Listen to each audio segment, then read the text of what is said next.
Question 10. Calcule en écrivant toutes les étapes. Écris ta réponse sous la forme d'une fraction irréductible. Pour cet exercice, nous allons utiliser PEMDAS. Parenthèse, exposant, multiplication, division, addition et soustraction. Pour commencer, donc le premier exercice, nous allons faire ce qu'il y a dans la parenthèse. Donc 1/2 moins 1/3. On va devoir mettre tout au même dénominateur qui est sur 6.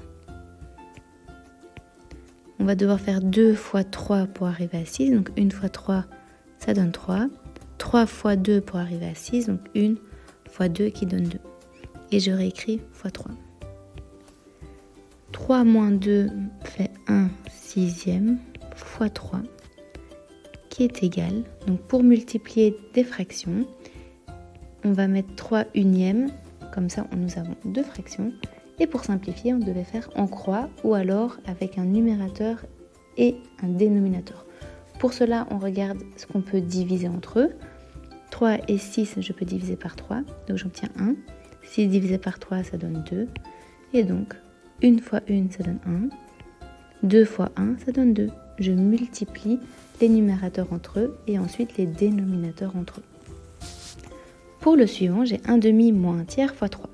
C'est quasiment le même exercice qu'au-dessus, mais nous n'avons plus les parenthèses. Donc, cette fois-ci, on ne pourra pas commencer par les parenthèses. Il n'y a pas d'exposant, donc je vais commencer par la multiplication.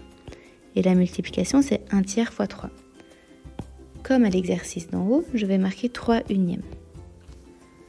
Je peux simplifier donc mes numérateurs avec les dénominateurs. 3 et 3, je peux les diviser par 3, ce qui va donner 1.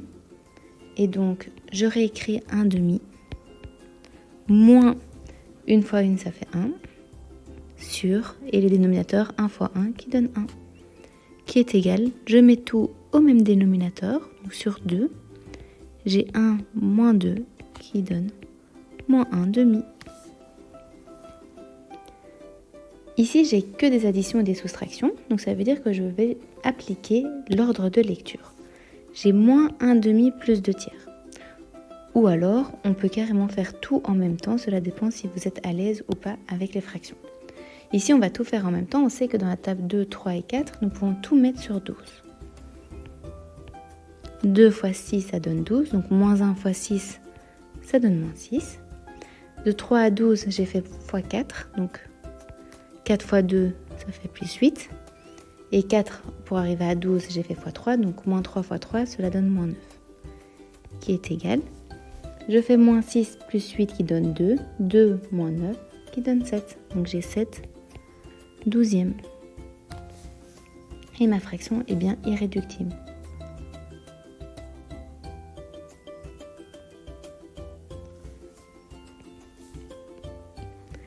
Ensuite, pour mon exercice suivant, je n'ai que des multiplications.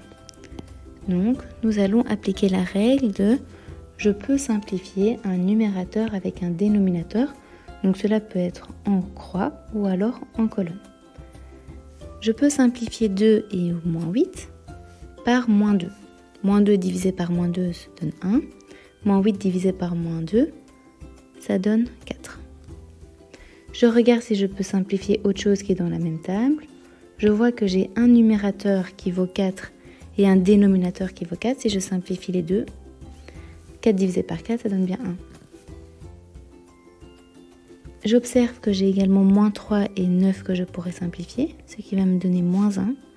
9, cela va me donner 3, car je divise par 3. Et donc, au final, il me restera moins, car j'ai 3 moins, et on a vu que quand on avait un nombre impair, ça restait négatif, 1/3. Et pour le dernier exercice, j'ai 3/4 divisé par 5/7. On a vu que diviser une fraction, on ne savait pas le faire. C'est pour cela qu'on va faire 3/4 et qu'on va multiplier par l'inverse de la deuxième fraction. Donc l'inverse de 5/7, c'est 7/5. Je vois que je ne peux rien simplifier parce que 3 et 5, je ne peux pas le diviser. 4 et 7 non plus. 3 et 4 non plus. 7 et 5 non plus. Donc je vais tout simplement multiplier mon numérateur et ensuite mon dénominateur. Donc 3 fois 7 donne 21. 4 fois 5 donne 20. Et 21 sur 20 n'est pas simplifiable.